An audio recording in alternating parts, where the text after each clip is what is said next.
দুর্নীতির শীর্ষে সাবেক উপদেষ্টা আসিফ মাহমুদের নাম। সম্প্রতি তার ব্যাংক হিসাবে বিপুল পরিমাণ অর্থ জমা পড়ার তথ্য নিয়ে সামাজিক যোগাযোগ মাধ্যমে শুরু হয়েছে তুমুল আলোচনা।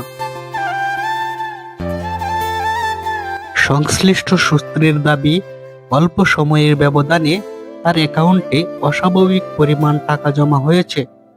এই অর্থের উৎস কি, এ নিয়ে উঠেছে নানান প্রশ্ন। রাজনৈতিক মহল সহ সাধারণ মানুষের মাঝেও তৈরি হয়েছে কৌতূহল। বিশ্লেষকদের মতে, যদি অর্থ বৈধ হয় তবে তা স্পষ্ট ব্যাখ্যা দেওয়া উচিত, আর যদি কোনো অনিয়ম থাকে তবে সংশ্লিষ্ট কর্তৃপক্ষের তদন্তের মাধ্যমে বিষয়টি পরিষ্কার হওয়া প্রয়োজন। এদিকে এখন পর্যন্ত আসিফ মাহমুদ সজীব ভুঁইয়ার পক্ষ থেকে এ বিষয়ে আনুষ্ঠানিক কোনো তথ্য বা বক্তব্য পাওয়া যায়নি। ফলে জল্পনা কল্পনা আরও বেড়েই চলেছে। ঘটনার বিস্তারিত জানতে সংশ্লিষ্ট দফতরে তদন্তের দিকেই তাকিয়ে আছে সবাই।